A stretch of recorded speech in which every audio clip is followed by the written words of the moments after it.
अच्छा देखो, हमने लास्ट क्लास में एक टॉपिक कवर किया था, मेजर्स ऑफ वेरिएबिलिटी।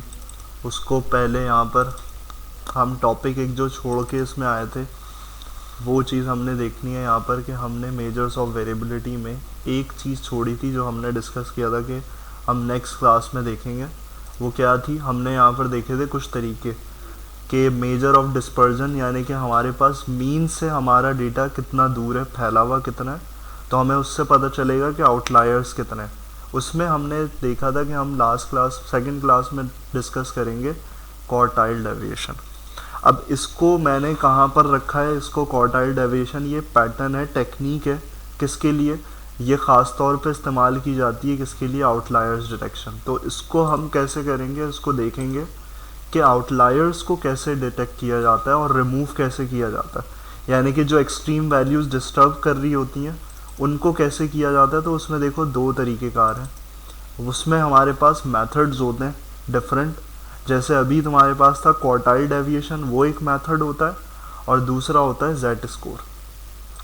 तो ये दो मेथड्स हमारे पास मौजूद हैं जिससे हम ये वाला काम अचीव कर सकते हैं। क्या काम अचीव कर सकते हैं? हम आउटलायर्स को रिमूव करवा सकते हैं और डिटेक्ट कर सकते हैं।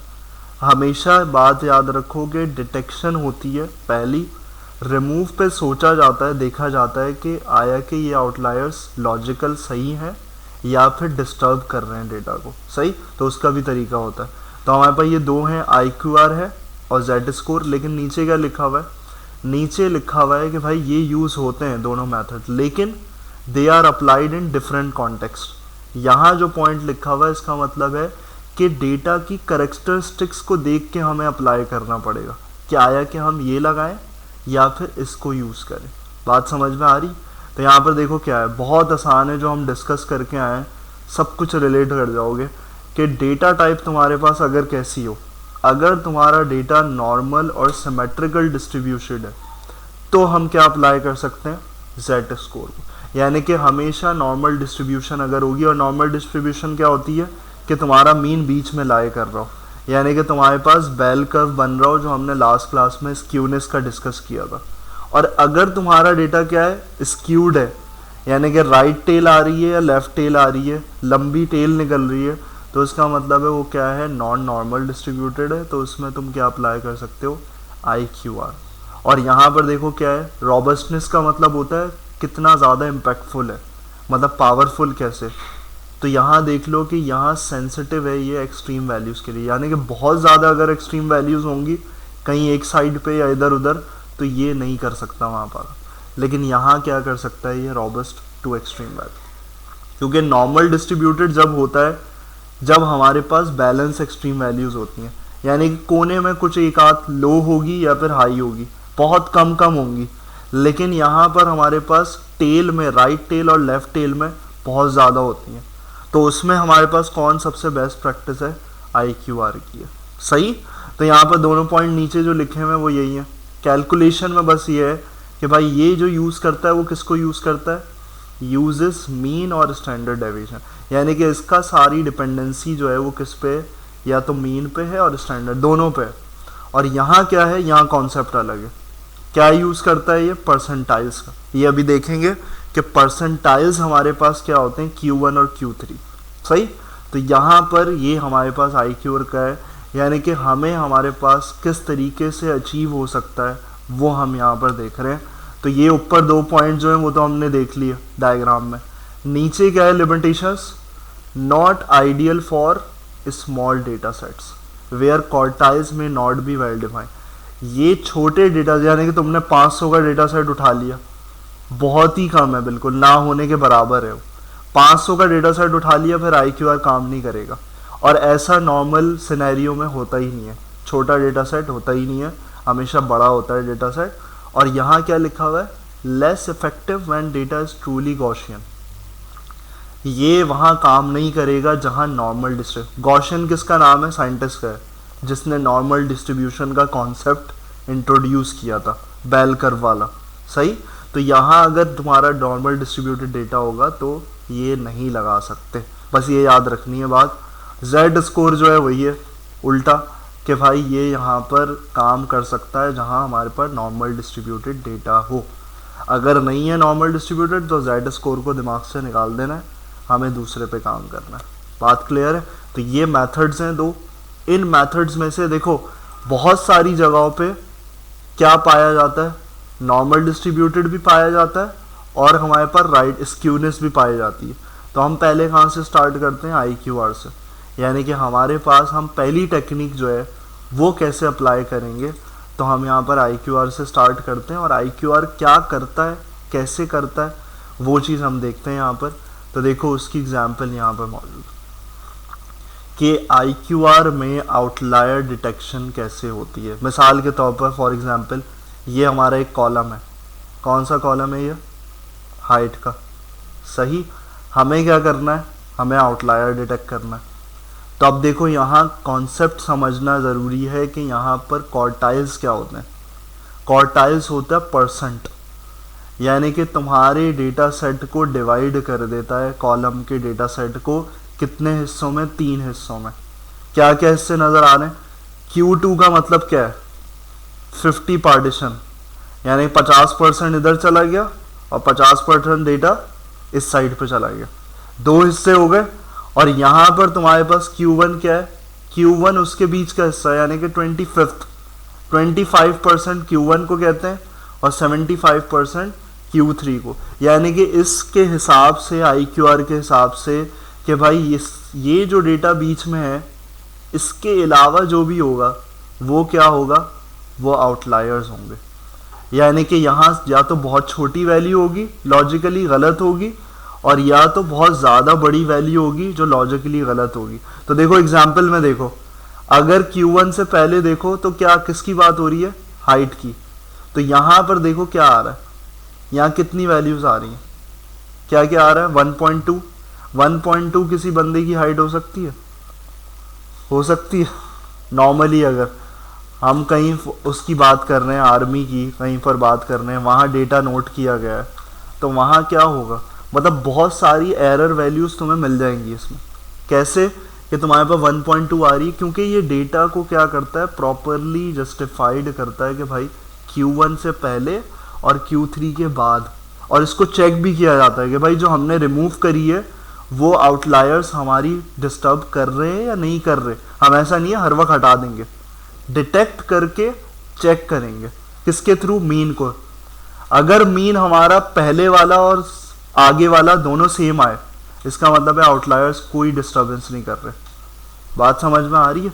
और अगर मीन चेंज हो गया तो इसका मतलब है आउटलायर्स क्या कर रहे हैं, मसला कर रहे हैं। बात क्लियर है? तो यहाँ पर इसको ऐसा नहीं है कि देखा और हटा दिया, रिमूव कर दिया, ऐसा नहीं है, चेक करना है। तो यहाँ Q1 से पहले और Q3 के बाद। और देखो क्या चीज़ है, शुरुआत और आखिर में रेंज जो थी, हमने एक देखा था मेजर्स ऑफ वेरिएबिलिटी में, रेंज लोअर वैल्यू आती है सबसे छोटी और सबसे बड़ी। तो अगर देखो बड़े में तो तुम वाज़ेह तौर पे बोल सकते हो, यहाँ पर क्या है, यहाँ मैक्सिमम हाइट जो एक्सेप्टेबल है वो क्या है, 6.5 और 7.1 है। इससे बड़ा जो नंबर नज़र आ रहा है वो गलती है, 40 भी नहीं हो सकती, इम्पॉसिबल है, और 23 भी नहीं हो सकती, 14 भी नहीं हो सकती। तो तुम्हें डेटा के एरर्स पता चल जाएंगे, या फिर लॉजिकली तुम्हें ये पता चल जाएगा कि भाई ये डिस्टर्ब कर रही है वैल्यू या नहीं कर रही। बात क्लियर है? तो ये परसेंटाइल का कॉन्सेप्ट होता है, और परसेंटाइल में आगे करते क्या है उसका फॉर्मूला देख लो, क्या निकालते हैं, लोअर लिमिट और अपर लिमिट, उसका फॉर्मूला है। परसेंटाइल का क्या फॉर्मूला है, पहले हमें IQR निकालना होता है। IQR का मतलब है एंटर क्वार्टाइल रेंज, क्या है, Q3 माइनस Q1, जो भी Q3 है। तो देखो क्या है Q3 6.27 है और Q1 ये है, तो इससे हमारे पास एक वैल्यू आ जाएगी 0.925, सही। और उसको क्या किया, फॉर्मूले में देखो लोअर लिमिट कैसे निकालते हैं, Q1 से निकालनी है, 1.5 से मल्टीप्लाई कर दिया IQR को और Q1 में से माइनस कर दिया, यानी कि लोअर लिमिट क्या आ गई 3.96, अपर लिमिट क्या आ गई 7.66। इसका मतलब है इस बाउंड के अंदर रहते हुए मैं इन वैल्यूज़ को एक्सेप्ट करूँगा। यहाँ देखो कि यहाँ 3.96 है, तो इससे लेस देन जितनी वैल्यूज़ हैं वो क्या है, मेरी आउटलायर्स हैं, येलो हाईलाइटेड, सही। तो ये क्या मतलब है, ये लोअर हाई आउटलायर्स है और यहाँ पर देखो कितना आ रहा है 7.66। इसका मतलब है इससे बड़ी वैल्यूज़ क्या हैं, ये अपर बाउंड की आउटलायर्स हैं, यानी कि बड़े आउटलायर्स जो हैं। तो लोअर में भी होते हैं, एक्सट्रीम वैल्यूज़ आ गई मेरे पास, दोनों साइड की एक्सट्रीम वैल्यूज़ आ गई। इसका मतलब है मेरा एक्सेप्टेबल डेटा क्या है, ये रहा। और ये मेरे आउटलायर्स हो गए कितने टोटल, 5, 1 2 3 4 5। कॉन्सेप्ट क्लियर है कि यहाँ लोअर लिमिट और अपर लिमिट तुम्हें ये डिसाइड करवाती है कि कौन से आउटलायर्स थे, कौन से डेटा को डिस्टर्ब कर रहे थे, और आगे मॉडल बनाने के लिए जो डिस्टर्बेंस आ सकती है वो ये आ सकती है इन आउटलायर्स की वजह से। सही, तो यहाँ पर ये कॉन्सेप्ट है। इसको अब हम क्या करते हैं, हम अपने डेटा सेट पे जो एग्ज़ाम स्कोर है उसमें यहाँ पर देखते हैं कि भाई हमारे पास किस तरीके से इम्प्लीमेंटेशन होगी। तो मैं यहाँ पर आकर IQR इम्प्लीमेंटेशन हम ओपन करते हैं, और R में कैसे हमने करना है, किस तरीके से करना है, और चेक करना है हमने कि आया कि हमें इसको रखना है या नहीं रखना। तो देखो यहाँ पर सबसे पहला काम वही लोड किया हमने डेटा सेट को। फिर उसके बाद देखो एक नई चीज़, क्या फंक्शन है, समरी। समरी के फंक्शन के अंदर देखो क्या डाल रहे हो, कॉलम, जिस पे काम करने वाले हो, जिसमें आउटलायर्स चेक कर रहे हो। तो इस समरी से जैसे तुम्हें प्रेजेंटेशन में नज़र आ रहा था कि ये क्या रिटर्न करेगा, ये रिटर्न करेगा तुम्हारे पास कुछ ये रिजल्ट, ये जो आ रहा है वही चीज़ दिखा रहा था जो डायग्राम में थी। मिनिमम वैल्यू आ गई मेरे कॉलम की, और क्या आ गई, मैक्स, जो रेंज ने बताया था, और तुम्हारे पास परसेंटाइल आ गए। फर्स्ट क्वार्टाइल कितना आ गया 16, और थर्ड क्वार्टाइल कितना आ गया 24, और मीन और मीडियन भी निकाल के दे दिया। सही, तो यहाँ पर इस मीन और मीडियन को निकालने का भी मकसद है। समरी में ये चीज़ें इसलिए दे रहा है कि भाई यही इंपॉर्टेंट है। सही, तो यहाँ पर देखो क्या करोगे, यहाँ पर आकर तुम सबसे पहले चेक करोगे कि भाई ये डेटा स्क्यूड है या नहीं है, या नॉर्मल डिस्ट्रीब्यूटेड है। तो मुझे कॉलम चेक करना है कि भाई यहाँ पर ये नॉर्मल डिस्ट्रीब्यूटेड तो नहीं है। तो मैंने लाइब्रेरी को लोड किया और मैंने हिस्टोग्राम को देखा, तो ये बता रहा है मुझे कि भाई ये नॉर्मल डिस्ट्रीब्यूटेड नहीं है। क्यों, क्योंकि इस पे यहाँ राइट साइड पे क्या आ रही है, राइट टेल बन रही है। लास्ट क्लास में हमने एक चीज़ डिस्कस करी थी, क्या, स्क्यूनेस। तो यहाँ राइट स्क्यूनेस आ रही है, इसका मतलब है IQR इस कॉलम के लिए परफेक्ट है। बात क्लियर है। अगर ये डेटा क्या होता, नॉर्मल डिस्ट्रीब्यूटेड होता, तो देखो डेंसिटी प्लॉट उसके लिए एक बहुत अच्छी चीज़ है जो और अंडरस्टैंडिंग करवा सकता है तुम्हें कि तुम्हारा शेप क्या है, स्क्यू है, बेल कर्व है, क्या है। तो यहाँ देखो क्या कर रहे हो, उसी लाइब्रेरी में से तुम क्या यूज़ कर रहे हो, डेंसिटी प्लॉट को। क्या करने के लिए, लाइन को देखने के लिए। ये लाइन बनाता है, ये तुम्हारे पास बार बना रहा है, ये लाइन बना के देगा कैसे, ऐसे। पता चल गया तुम्हें। तो तुम्हें और ज़्यादा बेटर अजम्पशन हो गई कि भाई यहाँ पर देखो मेरा जो डेटा है वो राइट टेल पे क्या कर रहा है, यहाँ जा रहा है। इसका मतलब है राइट स्क्यूनेस हैगी, आउटलायर्स हैं ये सारे। यहाँ तक परफॉर्मेंस बैलेंस जा रही है, सारे परफॉर्म कर रहे हैं जितना भी है, लेकिन यहाँ जो है, यहाँ कुछ लोग हैं जो इतने ज़्यादा मार्क्स ले रहे हैं। क्लियर है बात। तो यहाँ पर हमें ये आइडेंटिफाई हो गया कि यार IQR सबसे बेस्ट ऑप्शन है इसमें सारी चीज़ों को गेट करने का। तो देखो यहाँ पर Q1 और Q2 को निकालने का तरीका क्या होता है। समरी में तो हमारे पास खुद दे रहा है, हम उसमें से वैल्यू कैसे निकालेंगे। समरी जो बताई थी उसने, तो ये वैल्यू हम ले तो सकते हैं वेरिएबल के अंदर डाल के, लेकिन उसको भी कैलकुलेट करने का तरीका होता है। कैसे कैलकुलेट कर सकते हो, उसका ये फॉर्मूला, यानी कि एक फंक्शन क्वांटाइल, और उसके अंदर तुमने अपना कॉलम डाला, और यहाँ तुमने परसेंटेज मेजर डाला। कितनी करनी है हमने, फर्स्ट क्वार्टाइल कितना होता है बताओ, अभी डायग्राम में देगा 25%, और थर्ड कितना था 75। सही, तो इसी के दरमियान में रखना था। तो यहाँ पर और आगे क्या चीज़ करी है भाई, नल वैल्यू हो तो रिमूव कर दो। सही, इस कॉलम में से नल वैल्यू को रिमूव करके चेक करना है। ये सब चीज़ें एक्सप्लेन कर चुका हूँ।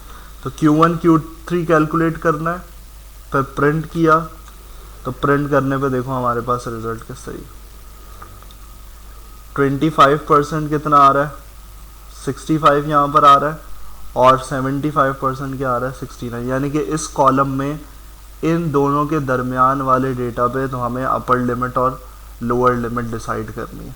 सही, जैसे यहाँ पर क्या था, इसको अगर रिलेटेबल करोगे तो कैसे ये वाली वैल्यू आ गई, यानी कि हमारा सपोज कर लो एग्जाम स्कोर का था कॉलम, तो हमारी Q1 की वैल्यू क्या आ गई 65 और Q3 की वैल्यू क्या आ गई 79, यानी कि उससे पार्टीशन हो गया कि यहाँ वाला डेटा अलग कर देगा और यहाँ वाला डेटा, लेकिन लोअर लिमिट और अपर लिमिट कैलकुलेट करके हमारे पास अलग वैल्यूज आती हैं। बात क्लियर?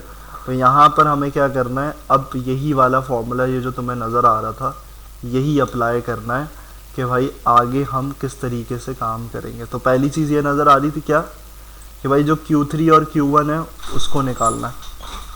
तो यहाँ पर देखो क्या किया, कैलकुलेट किया, देन प्रिंट करके चेक कर लिया क्या आ रहा है, बताओ भाई।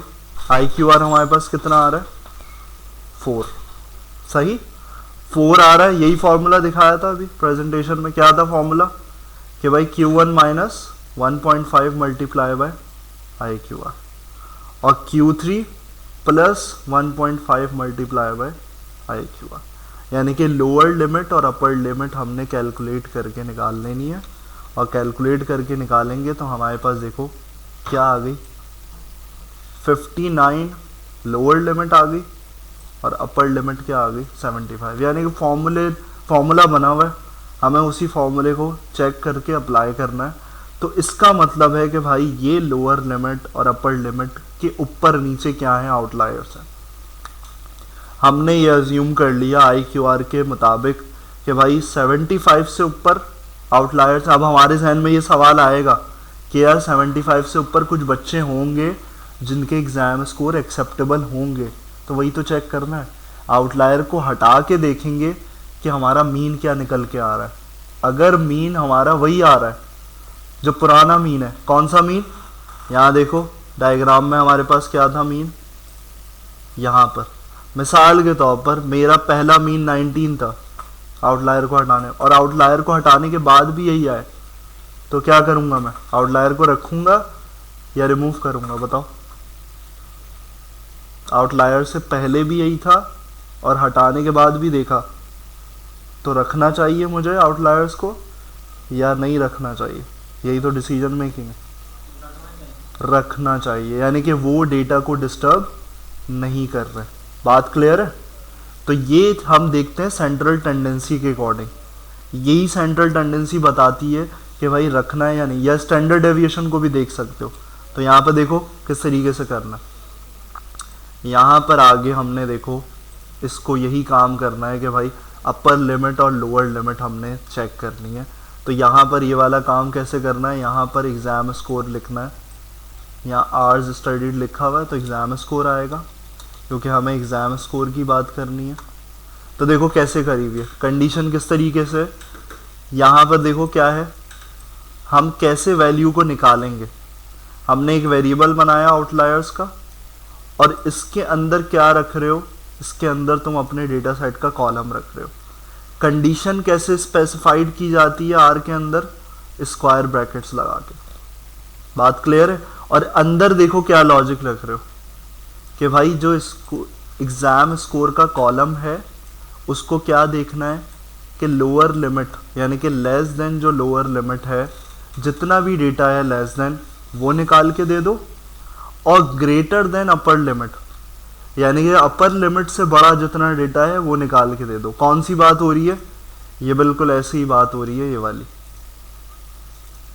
ये कंडीशन क्या करेगी कि यहाँ पर अपर लिमिट जितने हैं वो आ जाएंगी, यानी कि इससे बड़ी वैल्यूज जितनी है, और छोटी वैल्यूज जितनी है वो आ जाएंगी। तो इसलिए यहाँ पर एंड नहीं लगाया जा रहा, क्या साइन लगाया जा रहा है, और का, यानी कि छोटी वाली को भी देख लो और बड़ी वाली को भी देख लो, दोनों को एक्सट्रैक्ट करके निकाल दो। सही, तो यहाँ प्रिंट करवा दो। कैट किस लिए होता है, प्रिंट के लिए होता है। जैसे हमारे पास प्रिंट होता है, कॉन्कैटिनेशन इसमें आराम से हो जाती है। तो यहाँ इसको ला के तुम क्या करोगे, निकाल के चेक कर लोगे कि मेरे पास कितनी वैल्यूज़ हैं। तो ये देखो हमारे पास ये हमारी कंडीशन के मुताबिक IQR के हिसाब से लोअर भी आ गई, अपर लिमिट से नीचे 59 से नीचे वाली भी आ गई, और 75 से बड़ी भी आ गई। बात क्लियर है उस्मान? तुम्हारी नींद पूरी नहीं हुई है। तो देखो यहाँ पर हमारे पास ये हुआ काम। अब हमारे पास क्या है अगला काम कि भाई हमें ये देखना है, देखो यहाँ पर जो मेन चीज़ है, हम किसको देखेंगे? मीन को देखेंगे। और उससे पहले अगर तुम IQR को डायग्राम के हिसाब से देखना चाहते हो तो उसके लिए सबसे बेस्ट ऑप्शन है box plot. Inter quartile range जो हमारे पास देती है, जो हमने Q3 और Q1 का कॉन्सेप्ट पढ़ा है, अगर तुम उसको डायग्रामेटिकली देखना चाहते हो तो वो चीज़ भी तुम देख सकते हो। वो कैसे देख सकते हो? Box plot. तो तुम्हारे पास देखो बॉक्स प्लॉट कैसे मेजर होता है, साइड में देखो डायग्राम नज़र आ रही है। तो ये बॉक्स प्लॉट IQR में इस्तेमाल किया जाता है। ये तुम्हारे पास बताएगा, ये जो तुम्हें पॉइंट्स नज़र आ रहे हैं ना, इसका मतलब है ये अपर लिमिट से ऊपर पॉइंट है, और ये क्या है? ये लोअर लिमिट से नीचे है। तो मुझे ये लग रहा है, नज़र आ रहा है कि यार ज़्यादातर डेटा सेट में क्या है? एक्सट्रीम्स ज़्यादा वैल्यूज़ हैं, ज़्यादा जो भरी हुई हैं वो बड़ी वैल्यूज़ ज़्यादा है, लोअर पे कितनी है? कम है। वो डायग्राम हमें उसमें भी नज़र आ रहा था, डेंसिटी प्लॉट में भी, वे उसमें हिस्टोग्राम में भी गेट कर रहे थे। तो ये कहलाती है, जो लाइन नज़र आ रही है ना, ये क्या कहलाती है? ये कहलाती है तुम्हारे पास विस्कर्स। इसको बॉक्स प्लॉट में जब भी मेन यही टारगेट होता है बॉक्स प्लॉट में। बॉक्स प्लॉट में तुमसे कोई इंटरव्यू में सवाल भी पूछेगा, भाई विस्कर्स क्या होते हैं? विस्कर्स यही होते हैं, यानी कि तुम्हारे पास लाइन से पहले जो पॉइंट्स हैं और लाइन से नीचे, ये लाइन को कहते हैं विस्कर्स। ये है सही। तो यहाँ पर इस तरीके से हमने, ये कब कॉन्सेप्ट यूज़ किया जाता है? IQR यहीं यूज़ किया जाता है। ये Q3 समझ लो, ये Q3 की लाइन है और ये Q1 की लाइन है। क्लियर है बात? और उसके बीच में ये जो बीच में बड़ी लाइन नज़र आ रही है, क्या है? 50% डेटा, सही। 50% जो डायग्राम में तुम्हें नज़र आ रहा था। तो हमने देखो क्या करना है भाई, पहला हमने देखना है mean with outliers. Verification remove नहीं कर रहे, हम निकाले हैं आउटलायर्स। हम क्या देख रहे जा रहे हैं कि भाई मेरा मीन कितना आ रहा है आउटलायर्स के साथ। तो मैंने पहले ये चलाया और मैंने प्रिंट करके देख लिया कि भाई मीन कितना आ रहा है। तो देखो मीन कितना आ रहा है मेरे पास, नीचे 67 पॉइंट समथिंग। अब अगर मैं आउटलायर को हटा के देखता हूँ तब भी यही आए, तो इसका मतलब है ये डिस्टर्बेंस नहीं कर रहे। तो देखो क्या करिए, कंडीशन उल्टी कर दी है। क्या कर दिया? मीन निकालना है ग्रेटर देन इक्वल टू, हमें आउटलायर को हटाना है ना। पहले लोअर लिमिट को ले रहे थे और अपर लिमिट को ले रहे थे, अब क्या करना है? ग्रेटर देन इक्वल टू का मतलब है कि भाई उससे नीचे वाली वैल्यूज़ हमारे पास नहीं आनी चाहिए। यानी कि इसका मतलब ये है, यहाँ पर इससे ग्रेटर देन इक्वल टू होना चाहिए, और यहाँ पर तुम्हारे पास अपर लिमिट में क्या है? लेस देन इक्वल टू, यानी कि अपर लिमिट से नीचे नीचे वाला डेटा। यानी कि बॉक्स प्लॉट बहुत आसान तुम्हें विजुअलाइज करवा देगा। ये जो विस्कर्स के दरमियान का डेटा है ना, मैं सिर्फ ये निकालना चाह रहा हूँ। बात क्लियर है? तो यहाँ पर इसको अगर तुम एग्जीक्यूशन दोगे और इसको चेक करोगे कि अब मीन निकाल के दिखाओ, कि इसके अंदर वाले डेटा का मीन निकालो और ये मीन कितना आ रहा है। तो मैंने यहाँ पर देखो अगला चेक किया, क्या आ रहा है? पॉइंट के बाद इफेक्ट पड़ा है मीन पे। इसका मतलब है मैं क्या करूँगा? रिमूव करूँगा आउटलायर्स या रहने दूंगा? बताओ। रहने देंगे। तो बहुत आसान टेक्निक है ये IQR, कि अगर स्क्यूनेस है किसी कॉलम पे तो तुम इसको चेक करोगे और with respect to central tendency इसको देखोगे। तो अब तुम मीडियन को भी चेक कर सकते हो। तुम अलग अलग पर्सपेक्टिव से मैट्रिक्स को ही देखते हो। हमने मीन मैट्रिक्स को देखा, हम मीडियन मैट्रिक्स को भी देख सकते हैं। तो उसको डायरेक्ट कंडीशन तो समझ में आ गई। तो यहाँ देखो कोई इफेक्ट नहीं है, मीडियन पे तो बिल्कुल भी नहीं है। और फिर स्टैंडर्ड डेविएशन को भी देख सकते हो, यानी कि वेरिएबिलिटी चेंज हो रही है या नहीं हो रही। हमें उससे पता ही चल चुका है, कंफर्मेशन हो चुकी है, तो हम इससे और कंफर्मेशन कर सकते हैं। तो देखो डेटा की वेरिएबिलिटी यानी कि डिस्पर्जन, फैलाव डेटा का चेंज नहीं हो रहा, पहले भी कम था फैलाव यानी करीब करीब थे डेटा पॉइंट्स, अब भी क्या है नीचे भी क्या है करीब है, पॉइंट के बाद का इफेक्ट नहीं होता कैलकुलेट कि तुम बोलो यहाँ 89 है और ये 0.24 है, बहुत कम है, माइनर है, सही। तो यहाँ पर इस तरीके से हमारे पास सारी चीज़ें होती हैं। लेकिन अगर तुम्हारे पास कुछ आ जाता है, मिसाल के तौर पर तुम्हें अगर क्या करना है, तुम्हें यहाँ पर रिप्लेस करना है यानी कि रिमूव करना है आउटलायर्स, तो हम अलग तरीका करते हैं। इसको अभी रहने देते हैं नीचे और लंबा हो जाएगा। पहले इसको करो, किसी कॉलम को लोगे और उस पे स्क्यूनेस वाले को पहले ये चेक करोगे, क्या चेक करोगे, वेरिफिकेशन, पहले ये वेरीफाई करना कि भाई आया कि ये है स्क्यूनेस वाला है कॉलम। अगर स्क्यूनेस वाला होगा, अब ये लेफ्ट पे भी हो सकती है, अगर मैं इस डायग्राम को क्या कर दूं यानी कि इससे अगर बताऊं तो यहाँ पर ये सब पता है, तो मैं बता रहा हूँ ज़र कि तुम्हारे पास यहाँ पर ऐसे भी हो सकता है कि लेफ़्ट पे आ रहा हूँ, तो वो भी स्क्यूनेस है। अगर बेल कर्व बन रहा है तो वो नहीं कहलाएगा, उस पर फिर तुम IQR नहीं लगाओगे, वो गलत रिजल्ट देगा तुम्हें IQR, सही। तो यहाँ पर उसके लिए Z स्कोर है, बस बेल कर्व नहीं होना चाहिए, स्क्यूनेस वाला डेटा होगा तो सबसे बेस्ट ऑप्शन है। करो उसको ज़रा, कॉलम को लो और उस पर ज़रा अप्लाई करो उसको। तुमने नींद पूरी कर ली उसमें? हाँ मुझे पता है।